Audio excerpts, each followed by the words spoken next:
I will. Do you want to hit record, Julipol, or do you want to? I started. Okay, great. Thank you. All right. So, hi, everyone, and welcome to our December Public Health Preparedness webinar.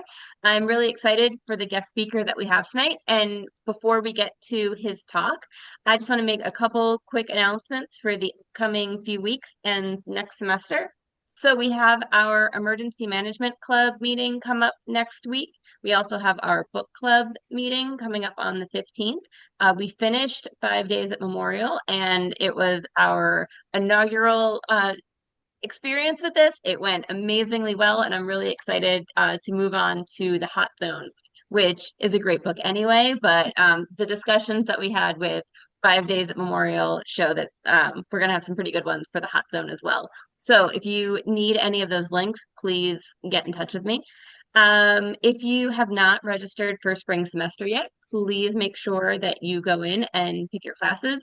If you have any questions, as I mentioned last month, Dr. Langerich has officially retired. He still does have his email because he does Yeah. have, yay, he does have professor emeritus status, but Okay. I am the advisor for everyone in the PHP option now. It might not show on your record that I am. I'm having some profile issues. So just reach out to me if you have any questions about your class schedule or your program or anything like that. I will be more than happy to set up time to chat and we can help plan out the rest of your program. Hot Zone author is Richard Preston. He is amazing. And he's also written a bunch of other books, but Hot Zone is the one that we're doing next. Okay, so I, as most of you know, am a contractor at Coast Guard headquarters in addition to my reserve Coast Guard duties.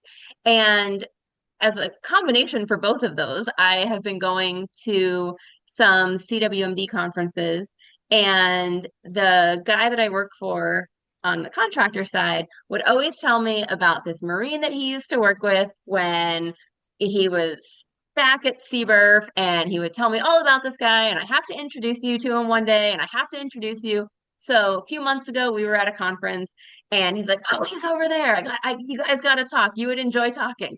So he drags me across the room, and it was to meet Gary Beals, who is our guest speaker tonight. So he and I were able to chat that day, and I thought he would be a perfect speaker for our webinar series.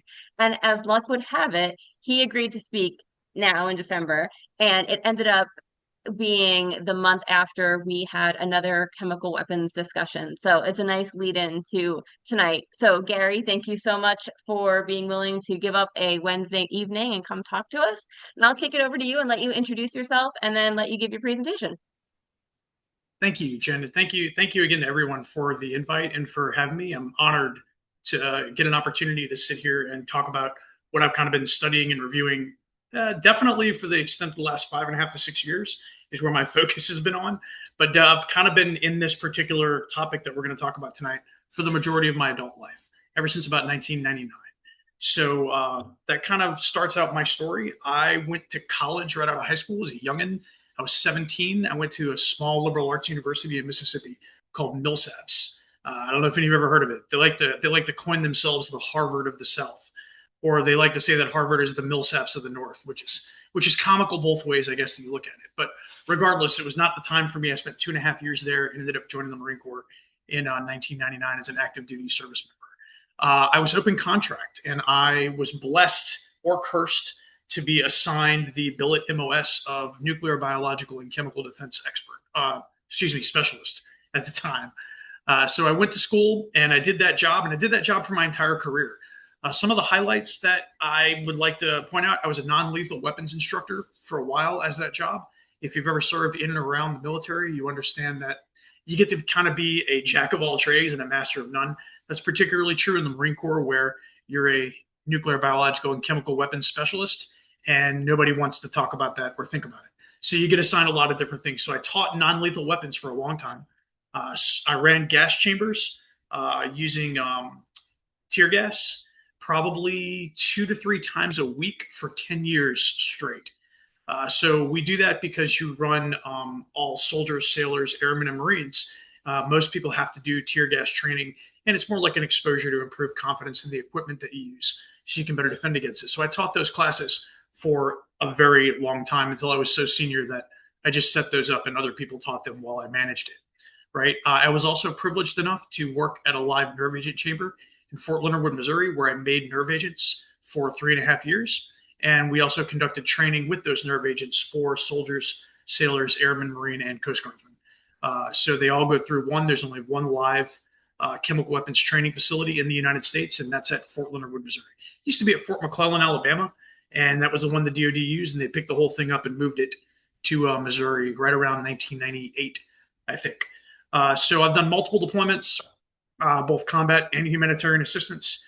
I also spent a great deal of time working in the acquisitions field at the United States Marine Corps Systems Command, where I helped to field the first field portable gas chromatograph mass spectrometer to tactical forces on deployed status. So what that allowed the Marine Corps to do is have a field confirmatory asset that was laboratory grade, that was forward deployed in the event that we needed to be tasked to accomplish any mission that the commander needed. So that type of instrument saw service in Iraq when we were looking for weapons of mass destruction throughout, and that instrument also saw service throughout the Caribbean, the Pacific, and the Atlantic during different types of combat operations. What's interesting about me, and I'll get to the real content of this and get away from me, but I feel like I have to mention this. So I'm an enlisted Marine, which if any of you are familiar with the military, that's uncommon for an enlisted Marine to also be highly educated. I know that sounds weird, but it's true. So I am an enlisted guy that spent my whole life doing tactical and operational stuff, but I also in the latter part of my years became an academic. And I was the first enlisted Department of Defense service member to be selected as a National Defense University graduate fellow for countering weapons of mass destruction, which I did 2 years in DC in that spot, and I got my graduate degree, my master's in science in countering weapons of mass destruction and defense policy and strategy from them. I'm enrolled in Missouri State's doctorate program right now for defense policy and strategy, and hopefully, God willing, and the creek don't rise, I'll finish my my dissertation and defend it hopefully within the next 12 months. That's double fingers crossed, and we'll hope that happens. But my dissertation is on this particular topic that we're going to talk about tonight, which is the Chemical Weapons Convention, the United States' role in it, and where the Chemical Weapons Convention is today, and what the United States can do and should do in order to help solve issues that are arising within that convention status. So in order to do that, we're going to talk a little bit about the history of the Chemical Weapons Convention to get started. I know there's only 5 people in the room right now, and I'm one of them. So I'm assuming this gets recorded for posterity. So if you have any questions and you want me to say anything, please don't hesitate to ask.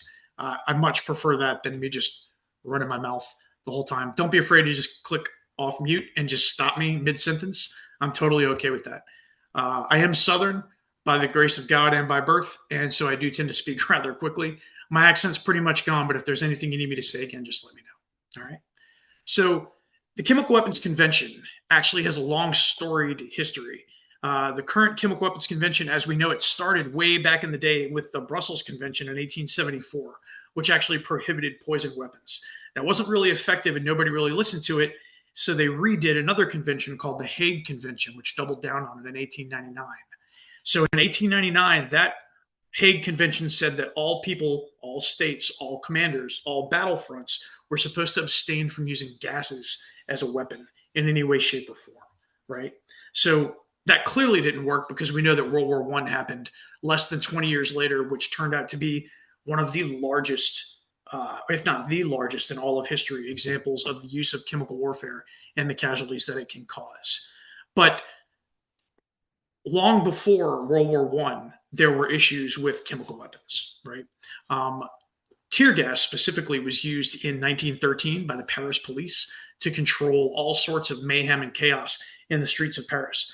It's an interesting concept here because Germany, who is responsible for the majority of chemical weapons usage in World War I, actually blames France for the introduction of chemical weapons into warfare at that level. And they say that France was actually the ones to begin using chemical weapons in World War I, which kind of goes against the general accepted norm, considering the biggest spike we saw was at the Battle of Ypres, where the Germans used a geometric butt ton of chlorine gas. But before the chlorine gas was used at the Battle of Ypres in 1914, tear gas, as we would know it today, right? I think the chemical name is the CS chlorobinazol pentylate, pentyl bromide. I'm going to say it wrong.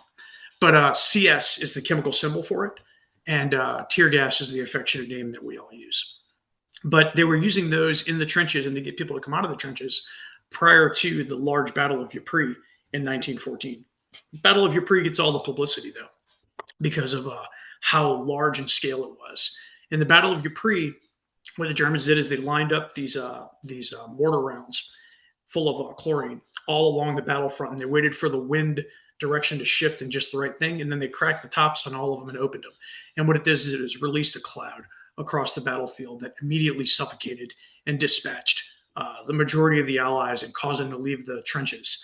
And once they left the trenches, they were fired upon by machine gun nests and other types of direct fire weapons. So if the gas didn't get you, then the bullets when you got out of the trench got you. So that led to a whole bunch of advancements in all manner of things, from personal protective equipment to even more chemical weapons to different tactics and techniques. But more importantly, as World War I droned on, people started to realize that at some point we were going to have to do something to stop this particular heinous act of warfare. So in total, in World War I, there are 1.3 million deaths that are attributed to chemical warfare. So that is staggering if you think about the number of total combat deaths in the United States altogether throughout the history of the United States is just over that number.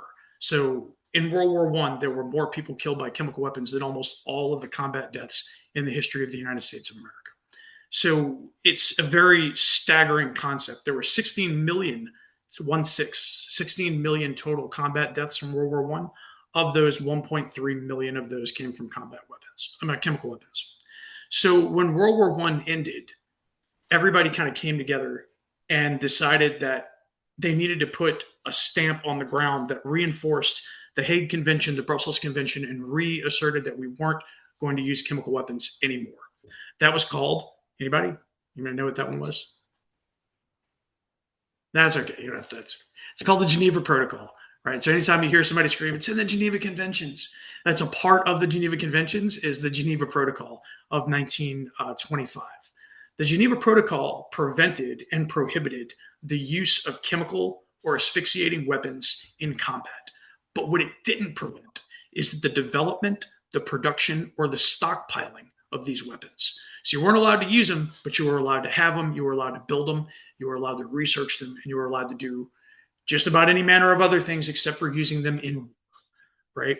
So the spirit of the Geneva Protocol was that nobody was going to use chemical weapons again like we saw in World War I, but the literal definitions within the text of the protocol really didn't prohibit much in the manner of kind of stopping people from having this capability and being ready to use it at the drop of a dime.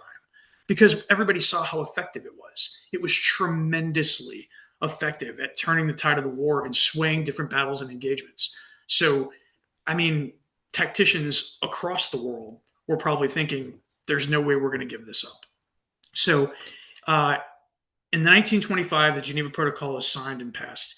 Then in 1930, the world discovers nerve agents, Germans specifically. Now, a nerve agent, in case you're not familiar, is a particularly lethal little substance.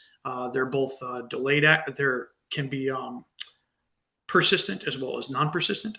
That means that they can hang around on the battlefield for years, months, or days, or they can be built in such a way that they can dissipate rapidly once they hit the battlefield, making them more of an inhalation hazard than a skin contact hazard. But either way, if the nerve agent gets into your body, it causes death within 2 to 3 minutes, depending upon the concentration.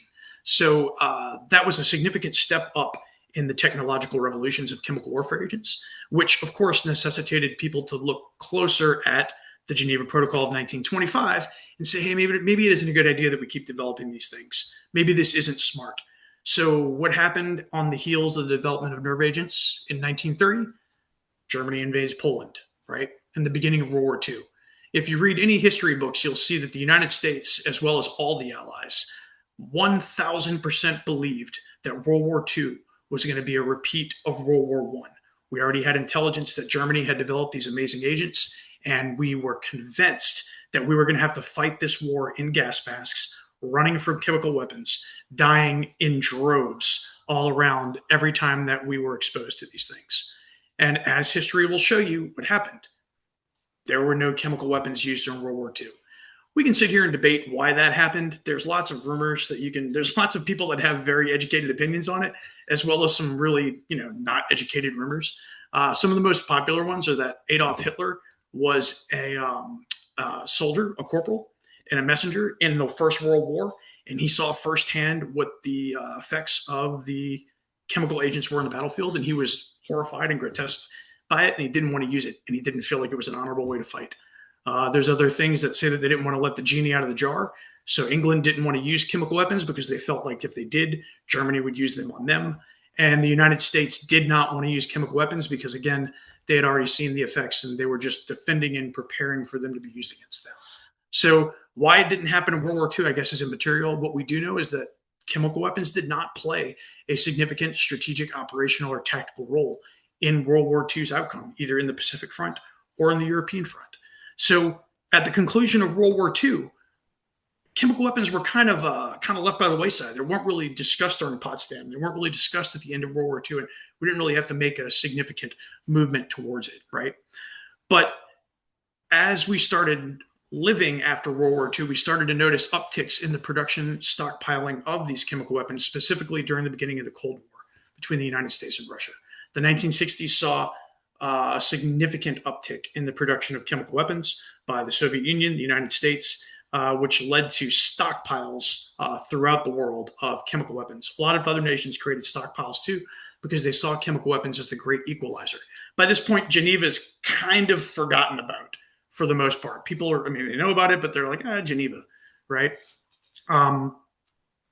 Biological Weapons Convention, so a decree to stop all biological weapons, decided to come first. So that came in 1972 on the heels of Vietnam.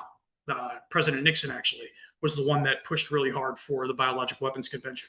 We're not going to talk about that today, but it's important to know that one of the pieces of the Biological Weapons Convention was that it was agreed upon that significant conversations would take place in order to establish a new convention that specifically dealt with chemical weapons, right? Anybody want to take a guess as to why the United States wasn't too keen to talk about chemical weapons use and gases in combat in 1970, 1971? It's okay. Because they Nah. use them? Agent Orange? JT, what's that? Is it Agent Orange? Yes, that's actually one big part of it. Yeah, because we were using chemicals by the truckloads and the busloads in Vietnam in order to defoliate and tear down the bush. The other thing we used relentlessly in Vietnam was tear gas. We used tear gas in almost 50 to 60% of engagements that were planned in order to smoke out enemies from within crawl spaces and underground tunnels and to help try to equalize the jungle battlefield, which is also what we used Agent Orange for and other defoliants, right?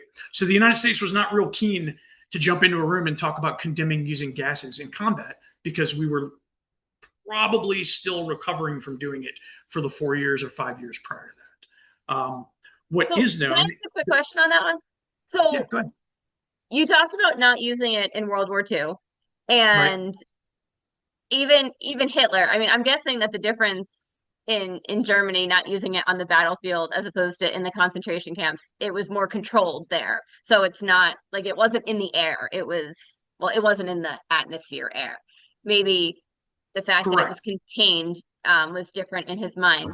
So and the US did not use them in World War II, but you're talking about in Vietnam. So we didn't want to cross that line in World War II, but is the difference in Vietnam that we weren't using them to target people? We were using them to defoliate. So it wasn't, the intent of the chemicals wasn't to kill people. It was to get rid of the trees so that way people were exposed. Of the defoliants. Yes, of the defoliants, yes. Back to, I would say that Hitler, as far as the readings go, didn't consider the Jews combatants. He didn't consider it part of warfare. so he didn't consider it honorable. He didn't look at them the same way. He viewed, Okay. unfortunately, the whole Holocaust situation as an extermination, right? So fast forward, the United States didn't want to use them because they knew that Germany had chemical weapons and that they were afraid of retribution. In Vietnam, we were 100% certain the Viet Cong didn't have chemical weapons. And if China was going to supply or anybody else was going to supply the Viet Cong with chemical weapons, it would be in a limited capacity or we would have seen it coming. We did use tear gas to kill people, though. We used it to smoke them out of holes and suffocate them in holes. And then when they came out, they shot them. So it was a method of warfare used in offensive combat by the United States in Vietnam, hands down. It's not even debatable. There are tomes of firsthand accounts from infantry officers in Vietnam that speak to they speak to the lack of efficacy of tear gas in those situations, but it didn't stop them from using literal busloads of it Were they used in on the Korea? battlefield. Go ahead, JT. Were they used in Korea? I don't have any reports of it being used in Korea. I did not ever find any research on that. Mike, I could probably go back and look at it more though. It's an interesting question, but not to my knowledge. So 1972 BWC, looking at the CWC, the United States is kind of holding its jacket tight. We don't want to be looked at because we don't want anybody to look at the fact that we use riot control agents for combat, which by definition is in direct violation of the Geneva Protocol of 1920. So the United States, we can look at it however angle we want. Arguably, the United States was in violation of Geneva during Vietnam. Sorry, I don't mean to. No, I'm trying to like wrap my head around all of this because this is fascinating. But when we did the CWC and when we were in Vietnam, the U.S. mm-hmm. hadn't ratified the Geneva Convention yet, had they? Wasn't it like in '79? No, the Geneva was in 1924. Yeah, but I thought that the U.S. waited a very long time before we became a full signatory. We definitely did, but we definitely reaped all the benefits of Geneva post World War I, and we stood on top of bond murals and talked about how supportive we were of all of the Geneva protocols, right? So yes, you're 100% correct. So it gets even more interesting when you look at how the U.S. treated the CWC, though. So the CWC eventually started. We're going to sit down, we're going to look at it, we're going to work on it, right? That was in 1980. That was the first ad hoc working group for what we now know as the CWC. Right. So in 1988, the Iraq and Iran, the Iraq attacks happened where Iraq attacked the Kurds. Iraq used all the chemical weapons. Right. And the other thing that happened was, anybody know, the Gulf War. Right. So that was like one of the first times that television was on the battlefield. So all of the world got to see American GIs and American service members going across the Kuwaiti border and into Kuwait wearing M17 gas masks and mop suits. Right. So it became this big public visual thing that was the first televised war, really, that you got to watch real time, where we could all watch it all the time. And all you saw was gas masks, PPE, chemical this, chemical that. So it really lit a fire under these working groups that had kind of taken a back seat to everybody's attention and everybody's focus. So in 1992, the first draft of the convention was agreed upon. Right. And it went relatively quick for everybody else. Everybody in the world really gravitated towards this idea. They all remembered Geneva. Everybody remembered World War I. Everybody was looking at the events that were going on in northern Iraq. They were looking at the death and the potential calamity that could come from the widespread use of chemical weapons again. So everybody wanted to do it. So the people that drafted it, the original architects of the CWC, decided to have a conference in Paris. So they had a 3-day conference in 1993. During that 3-day conference, right, 130 states signed on to the Chemical Weapons Convention. That's a tremendous number in 3 days. Okay? Guess who was not signed on to the convention in Paris? The United States. Why not? Right? So the United States has a very twisted history with chemical weapons. But more importantly, we have a twisted history with chemical weapons or chemicals or gases used in domestic law enforcement operations. The United States stood up and down and it screamed on top of its desk, and it said that it would not sign the CWC unless there were exceptions granted for domestic use of riot control agents to conduct law enforcement operations. So the United States fought. It was a heated debate in the Senate. It was a heated debate in the CWC. And finally, in 1997, 4 years later, the CWC enters into force after the United States ratifies it. So I'd like to take this spot right here and talk about, for everybody who might not know, in order to get a convention or a treaty passed through the United States, there are very particular steps, right? First, there's got to be a negotiation within the US government. Then the Senate has to have a committee review. Once it passes the committee review, the Senate has to vote. That vote has to achieve a 2/3 majority within the Senate. Okay? If it achieves the 2/3 majority in the Senate, it can be formally ratified, and then the exchange of instruments with the treaty organization itself takes place. The Chemical Weapons Convention was stuck between the Senate committee review and the Senate vote. They would not be able to get the votes in order to get it to pass because there were some stuck points. The law enforcement use of riot control agents was a significant stuck point. The other stuck point was a very interesting part of history that most people don't know about. In 1975, right after that BWC was signed in 72, President Ford was heavily pressured to ensure the right of the military to continue to use riot control agents in combat. President Ford passed an executive order called Executive Order 11850. Executive Order 11850 specifically states, and I like to read it so I don't screw it up, that the United States renounces, as a matter of national policy, use of herbicides in war. Agent Orange, right? We're not going to do that. However, the United States will use first use of riot control agents in war in the following examples.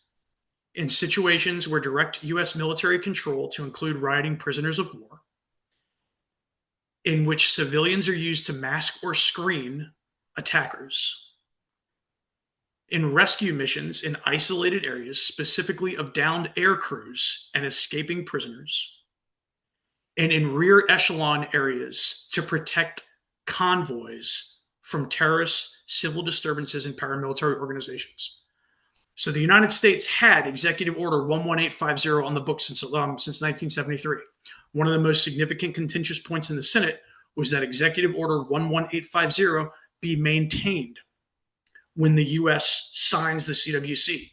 So not only do we want the CWC to allow law enforcement agencies to use riot control agents domestically, but we also wanted to reserve the right for the United States to not have to delete Executive Order 11850, which to this day preserves the United States' right, with presidential approval, to use tear gas or other riot control agents in combat operations.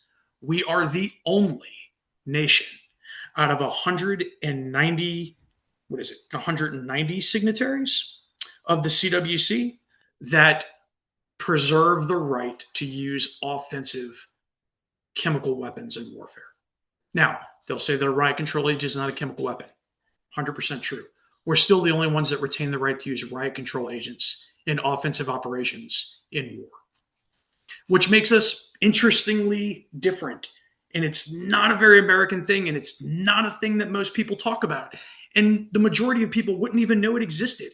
I would venture to say most people have no clue what Executive Order 11850 is. Donald Rumsfeld did, though. Donald Rumsfeld in 2003 decided to have a review. It was either 3 or 5. Decided to have a review of Executive Order 11850 and its applicability to Operation Iraqi Freedom and Operation Enduring Freedom, right? So in that review, the Senate reconfirmed that the United States has the ability and the authority to use tear gas in offensive combat operations with presidential approval. So that is a staggering thing for most people to hear, because the United States is definitely known to go to war over other people using chemical weapons in combat, or using chemical weapons, period, or possessing them or making them, right? So today, the CWC is nearly universal. It is one of the most successful instruments of treaty, or it's one of the most successful treaties ever to exist in recorded history. There are 193 countries. The only countries that are not signatories to the CWC, does anybody know who they are? Want to take a guess? See if you can get one. Iraq?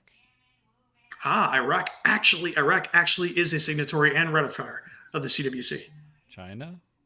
I'm China guessing. is as well. Wow. Israel is not. Do they still exist? Or were they one of those like car keys things where like all they got all split up? Is he saying does Israel still exist or? No. All the car keys ones, like I don't understand a stand car keys. All those ones. Right. You would think so. No, but Israel actually doesn't. They never signed it. They never ratified it. Egypt never signed it and never ratified it. Right. North Korea is the other one, and South Sudan. So there's only four. There's only four countries in the world that haven't ratified the Chemical Weapons Convention. Some of the things that the Chemical Weapons Convention has actually done, it got rid of all stockpiles of chemical weapons in the world, supposedly. It definitely got rid of the United States and the Russian stockpiles of chemical weapons. I think the U.S. just finished all of our work at Oak Ridge. I think it was within the last year and a half, if I'm not mistaken. But all of our chemical weapons are gone. Supposedly all of Russia's are gone too. Russia finished theirs before us, according to Russia, right? All production facilities known to produce or be capable of producing chemical weapons have been destroyed. There is an undeniable global taboo against the use of chemical weapons in warfare. Nobody wants to do it. It is apocryphal to do it. It is the quickest way to get the United States military knocking on your door to invade your country, as seen in, I don't know, Syria, Libya, Iraq. You know, it's a surefire way to get the attention of the international community, right? Fun fact: is there any other treaty enforcement organization that has ever won a Nobel Peace Prize? The OPCW, or the Organization for the Prohibition of Chemical Weapons, which is the organization that runs and enforces and monitors the CWC, actually was awarded the Nobel Peace Prize in 2013 for its dramatic effect on changing the face of warfare and preventing war with chemical weapons. So It's just, it's staggering. I know I sound like a broken record, but it's amazing to see how successful this particular treaty has been. So why are we talking about it today? What is going on today? Well, the U.S. still holds Executive Order 11850. Like I said, Secretary of Defense Rumsfeld talked about it, and they contemplated using it in OIF and OEF. They did not use it in OIF and OEF, though. There is not one instance of the United States Department of Defense employing riot control agents or tear gas against any combatant anywhere in Iraq, Afghanistan, or 20 years of war. Why is that? Why do we still have it in the books? Why is it a potential capability, but we never use it? Well, after Vietnam, there was another opportunity for us to use tear gas. This is one of the only recorded times we used it in combat. In 1975, okay, the Khmer Rouge, which was a Cambodian assassin group, right, the Khmer Rouge, they took over a U.S. merchant vessel called the U.S. Mayaguez, okay? It's commonly, you can look it up in Google, it's called the U.S. Mayaguez incident, affectionately referred to throughout history. The U.S. Mayaguez incident, the United States, went to go take this ship and all of its crew back from the Khmer Rouge. In doing so, we deployed tear gas into the boat, and they hit the boat with gas masks on, and they put rounds on target on the Khmer Rouge that were on the boat. The after actions from the United States operation on the USS Mayaguez were so horrible that they are taught today in at least 2 infantry officer courses in the United States military. The Marine Corps teaches it definitely at OCS, and 3 years ago, the Army was teaching. I'm not sure. The Army rotates their curriculum, right?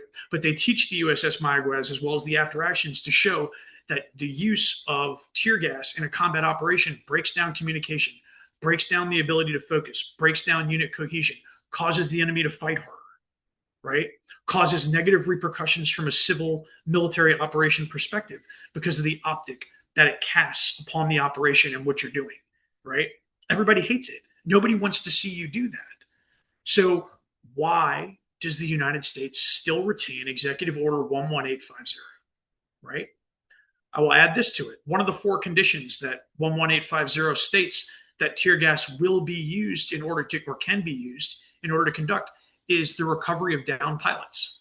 In today's military, that mission is called TRAP, T-R-A-P, the Tactical Recovery of Aircraft and Personnel. There is one specific group of Department of Defense service members that have that mission as a key cornerstone of their identity to deploy, right? That's the United States Marine Corps' Marine Expeditionary Unit. I was fortunate enough to do 2 deployments with the Marine Expeditionary Unit out of North Carolina, the 22nd. Part of my job as a nuclear, biological, and chemical defense subject matter expert during that time, I was a pretty senior Marine, was to ensure that we were ready to defend against everything.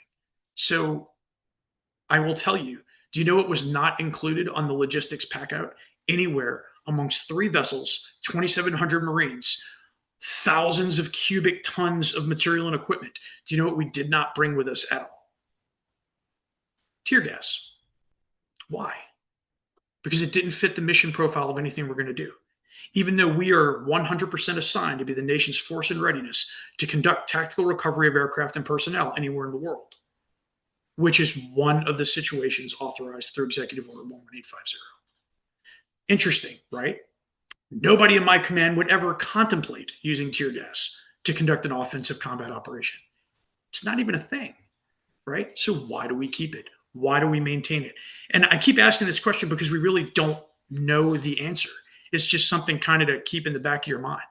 One of the other organizations that does use tear gas a tremendous amount is the Department of State. They use it to defend embassies. Okay, so since 1979, there have been 33 successful seizures of diplomatic spaces owned by the United States Department of State. 33. Here are some interesting ones to think about. The ones that did use tear gas in order to repel the assault against the embassy, there were 6 times where it was used, right? In Iran in 1979, tear gas was used. The embassy was still overrun and taken. In Pakistan in 1980, tear gas was used. Embassy was overrun and taken. In 1980, in El Salvador, tear gas was used. The embassy was protected. It was overrun 2 days later. In Libya in 2006, not that Libya, different Libya, right? That tear gas was not used during that Libya, during the Benghazi, right? Not used. But during Libya in 2006, tear gas was used. Embassy was overrun and taken. Egypt in 2011, tear gas was used to defend the embassy. Egypt was overrun and the embassy was taken. Tunisia 2012, tear gas was used. Embassy was overrun and taken. So it's ineffective. By the definition of of what is effective in operations, it doesn't work. It definitely doesn't work the way people think it does. So the military definitely shouldn't use it because we have no plan to use it. We don't logistically plan for it. We don't train to use it. We don't have the stomach to use it. We don't want to use it, but it stays on the books that we should. The Department of State uses it to protect embassies, but they use it poorly and it doesn't work and it's ineffective, right? I have a So quick where's the question other? about the embassies. Go ahead, Jen. When you said the Department of State uses it, so does like the diplomatic security people and the embassy security will use it, but does that mean that the Marines that protect the embassies don't? Like, is there a difference between the DoD people who protect the embassy and the DOS people who are protecting the embassy? It's an interesting question. It has to do with titles of forces, right? So the Title 10 forces would work for the DoD. When you become a Marine security guard, which if you've been to an embassy, you know all embassies are defended by Marine security guards. That's a different title of forces. I forget the number, but once they rotate from DoD to DOS, they're no longer Title 10 forces. They now fall under a different title of authorities within the U.S. structure. But most of the embassies today aren't protected with grenades. They're protected with actually mounted systems that exist within the building. And like the spikes come out of the wall and it fills the common areas and the exterior with tear gas. And they're all run from underground subsurface tanks.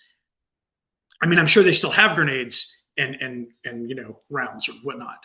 But the majority of the CS that exists and the tear gas that exists at the embassies exists built into the structures. Ineffectively. I'm sure it costs a tremendous amount of money to sustain it. Right? So where else do we use it? Law enforcement. And this brings me to my biggest gripe, because that was the Senate's biggest gripe. That was gripe number one. We have to be able to use it for cops. Have to be able to use it for cops. Law enforcement declares that they use tear gas for crowd control and to disperse disorderly crowds. We saw a spike the United States did in 2020 of tear gas use throughout the country, right? I'm sure we're all familiar with that time frame, right?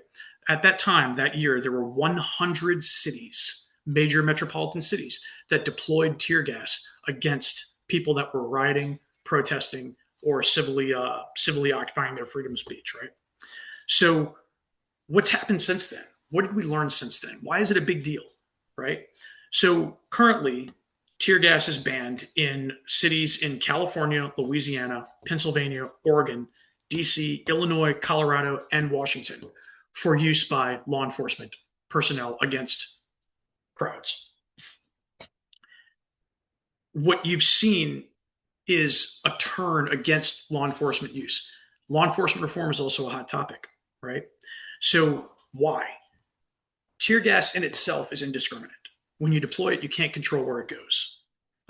It goes anywhere that it wants to go. It can't be contained, and you can't affect against a single person. It's an area weapon, right? So the use of this tear gas all the time and the visions of it on the news potentially erode the Chemical Weapons Convention. So by seeing gas used, you can't tell from a video what type of gas is used. All you see is that people are using gas in order to control a situation. So it's slowly, potentially whittling away the taboo that was set up and was so effective up until the mid 2010s, right? How do we know that? Well, it's pretty unfortunately obvious. We know it because tear gas has been used in combat operations. We're going to call them combat operations. We're not going to call them war because we don't declare war anymore. I'll talk to you about that in a second and why. But within the last 2 years, tear gas has been used in Myanmar, in Israel, to fight both the Palestinians as well as Lebanon, in the Sudan, by Turkish forces against militants in the north, in Ukraine. We don't know if Ukraine used it or not. There's accusations that they did, but there are definite accounts that Russia has used tear gas as a weapon over 11,000 times in the last 3.5 years. Not only that, but potentially, which is being investigated right now by the OPCW, Russia used chloropicrin, which is not a riot control agent. Chloropicrin is a chemical warfare agent, classified as a choking agent particularly, right? So that is 100% a chemical warfare agent and a violation. But is Russia conducting a police action, or is Russia at war? If there's no declared war, is it a peace action?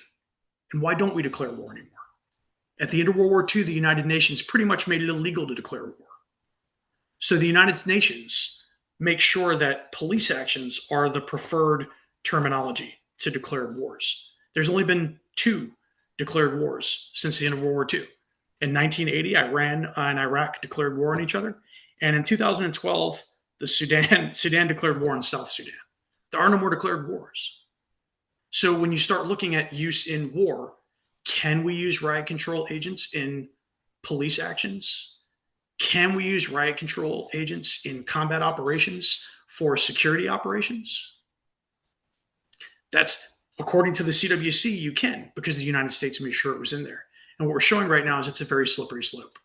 Complicating it even further is the choice of employment mechanism is drones, which have seen a tremendous spike in use globally. And that is the preferred way to employ chemical weapons these days. Tear gas specifically is via drone. So the last thing we're going to talk about is why it's dangerous, right? So you can't target an individual. There's no way to evaluate the meteorological conditions. When we teach Marines, soldiers, sailors, and airmen how to deal with chemical weapons deployed on a battlefield, that school is 3.5 months long. I promise you there's not a law enforcement individual in the world that's going to spend 3 months learning to employ tear gas on a crowd. And that comes with a lot of other issues. A lot of them don't understand the fact that tear gas re-aerosolizes. Tear gas is not actually a gas. It's a crystalline solid suspended in a gaseous medium, right? And when it's forced out of a container, it goes up into the air and it's very sharp and it's very abrasive. And those particles get inhaled all over. It gets collected by your body and it gets inhaled into your system. And they cut and abrade your skin, your eyes, your mucous membranes, and your upper respiratory system. When we teach people to run gas chambers in the Marine Corps, there is an entire medical checklist that has to go through, right? So the things that we're looking for is we're looking for whether or not you've had dental work, whether or not you've had fresh tattoos, open sores on your body, whether or not you're wearing contact lenses. Why do we look at this? Because then that irritant changes from a temporary harm-causing substance to a permanent injury-causing substance. The other thing we have to ask is whether or not the person has asthma. Do you think any cop has ever asked whether people in the crowd have asthma before they throw a tear gas grenade into it? The final question on every questionnaire before every gas chamber I ever ran in the Marine Corps was, is anybody here pregnant or think they might be pregnant? Tear gas causes fluctuations in EKG, ECG, electrocardiogram intervals. It can cause harm to unborn children in the womb. It can cause miscarriages. It can cause unexpected ruptures within lung walls, right? So there is no city in the United States or anywhere for that matter, probably, that looks at an angry crowd and says, excuse me, can you have all the pregnant people move over here? All the people with contacts move over here so I can throw this tear gas grenade in the middle so all you guys leave.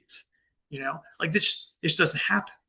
So the long and short of that is law enforcement doesn't take proper medical precautions before employing tear gas on crowds. It's irresponsible at worst. It's murderous, you know, potentially. Some of the other issues that we have to think about is when you deploy CS in an urban environment, it goes up into the air. And remember, it's a crystalline solid. So what does it do? It eventually settles. It settles on playground equipment. It settles in ventilation ducts. In an urban environment, that gets into living rooms. That gets into living spaces. And who gets affected by that? Well, most of the time, you're not rioting and protesting in the most well-to-do areas. So there are people that are disenfranchised and they're at-risk populations, and they get affected more, not just from the protests themselves and their areas being hurt by law enforcement confronting the protesters, but they have long-term effects from chemicals getting into their living arrangements and their living conditions. So there's a lot of new studies that are coming out. Some of the physiological effects we know is it injures the eyes, the skin, and the respiratory tract. How much does it injure the respiratory tract? One of the interesting things that I'm finding, and I'm not done with the research yet, if I'm being honest, it's one of the things I'm still working on. It's one of the last linchpins of my dissertation. So bear with me on this, and if it's a stretch, it's okay, because that's what it's meant to be. So in 2020, when 100 cities used tear gas, what else was going on during that time? Anybody think of like the large global issue that was occurring? We just say COVID. It's okay. It's COVID, right? So the United States was experiencing, the world was experiencing this huge movement of this epidemiological move, right? Where everybody was getting sick. We couldn't stop it. We couldn't stop the spread no matter what we did. Hold that and put a pin in it, right? So in 1919 to 1921, there were 30 ultra-violent strikes and race riots. Over 4.7 million Americans had fought in World War I, and they had just come home. Guess what police in the United States started using in 1918 to control the crowds? Tear gas. It's the first time tear gas was used by law enforcement in the United States. Why did they use it? Because coming back after World War I, these chemical industries that produced all these chemicals for the war needed a way to maintain and sustain their government contracts. So they sold and marketed this to law enforcement as an effective crowd management technique, because soldiers could come back and teach police how to use it effectively and how great it was. Anybody else know what happened between 1918 and 1920? Spanish flu. Bingo. Spanish flu, right? Sure, it's a coincidence. Sure, they have nothing to do with each other, but my paper at the end of this thing coming up is going to attempt to tie the two together. And if I was just had COVID and the Spanish flu, I'd probably be like, that's tenuous, man. You really need to stop and pick another topic to write your paper on. But in 1968, anybody know what was going on in the United States? Wrapping up Vietnam. Anybody know who was shot in 1968? Martin Luther King. Pretty big deal, right? The United States exploded. People spilled onto the streets. Guess what was used in excess, besides water cannons, to control the population of the United States in 1968? Tear gas, right? If you want to Google it, you can, but there's this thing called the Hong Kong flu, which ravaged the world, and particularly North America, during 1968. Causing millions of deaths. It was a new strain of influenza. See, now I got three. So, is it possible to say that the use of tear gas increases the targeted population's susceptibility to upper respiratory infections and increases the risk of the spread of epidemiological concerns? Well, we'll hope so, or I won't get my doctorate, right? We'll just hope that is able to stand on its own, right? So what can we do, right? And I can also back. There's another thing that I use when we used to train recruits. And if you go and ask any corpsman or any medical person that works in basic training or basic training recruits, and if any of you ever were in the military, what happened right after you went to the gas chamber? Everybody got what? Sick. Everybody had a runny nose. Everybody had upper respiratory infections. Everybody had a cough. Everybody got the flu. The barracks was like a cesspool of bacteria and illness, right? So you get that controlled population plus the events that happen globally to match the two together. So what can we do? What should we do to fix it? It's pretty simple. The United States president needs to, as far as I can determine, cancel Executive Order 11850. It's unilateral action. This current president seems pretty big on canceling executive orders anyway. Why not cancel this one, right? So if he cancels Executive Order 11850, that immediately prohibits any use of gases as weapons, to include riot control agents, in combat situations ever by the United States of America, and brings us in line with the other 192 countries that signed the Chemical Weapons Convention.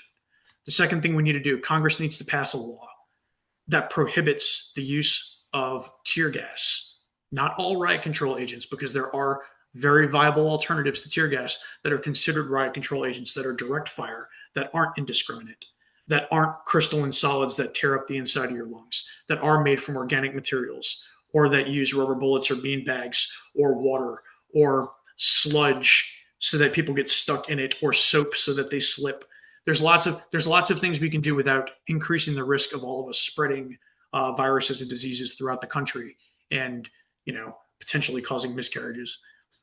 So Congress needs to pass a law outlawing CS use for law enforcement personnel. The United States also needs to initiate studies on the connection between tear gas and the increased susceptibility to infections, in order for once for all to determine whether or not this does, in fact, increase the risk, outside of just theory, to us spreading viruses or infections of concern. And in the climate change world that we're looking at right now, in our susceptibility to global pandemics, I think we all are heightened in our sensitivity to protecting our well-being in that. And then the last thing is to focus on an amendment to the Chemical Weapons Convention that removes removes tear gas as a riot control agent from global law enforcement use. The last time this was done was 2017. The CWC did a study and looked at all of the different agents that were listed as RCAs. CS still passed the muster, so tear gas is still there. I think that they need to go look at that again, and that tear gas needs to be removed from that particular list and made a chemical warfare agent and not a riot control agent. And that's all I got for you guys tonight. I appreciate your time. I had a really good time. And again, Jennifer, I could not thank you enough for the opportunity to come and speak to your class tonight. Thank you so much. And I'm actually going to turn it over to JD because he has a couple things in the chat. You hit the first question, but he's got two more. Do you want to read them off, Sure. JD? So are there any pepper sprays, pepper chemicals that are regulated or allowed versus? Sure. So pepper sprays, all capsaicin products, or all capsaicin derivatives, are considered riot control agents under the Chemical Weapons Convention, and therefore authorized for law enforcement use. The United States stretches that by using it for personal defense use. Mm-hmm. So we allow people to buy it. But capsaicin is like I said, they're usually liquid, Mm-hmm. and they're direct fire. So you can shoot a liquid like a water gun at somebody. It's Mm-hmm. not just indiscriminately blowing it around. Of course, there'd be a limit. If I took a fire hose or a fogger and I fogged capsaicin over a crowd, that would be tremendously uncomfortable, tremendously horrible. But yeah, I guess that could happen. But so they're regulated the same way that tear gas is regulated today, if that makes sense. Mm-hmm. Mm-hmm. Yeah. And what is the other one? Does the UK and France have similar policies? No. No other country in the world has a similar policy to EO 11850. But they're No other using tear country gas. states that they would. What's that? But they're using tear gas in civil unrest situations. In civil unrest situations, Mhm. 11850 specifically states the United States can use tear gas in combat operations Okay. in four specific Gotcha. four specific instances. Nobody else has that. And actually, I would argue that if anybody else did that, let's go ahead and say Russia, the United States would be the first one clawing the door, telling everybody that they're terrible and in violation of international policy by doing it, even though we say we can do it. Mm-hmm. So, fun fact: there's in my day job, what I do all day right now is I work for a company called Alchemy, and I'm an OSINT analyst for countering WMD, and we just view open source all day on the deep web, the dark web, and the service web. Anyway, Russia recently requested officially that the OPCW do another review of what agents are riot control agents and which agents are chemical warfare agents. The last one was in 17. I think this was 2 weeks ago. They requested this from the OPCW. So it's a hot topic right now. I can't see, with 11,000 instances of Russia using tear gas in combat, I cannot see this particular issue not being brought to the forefront in some point in the next year or two.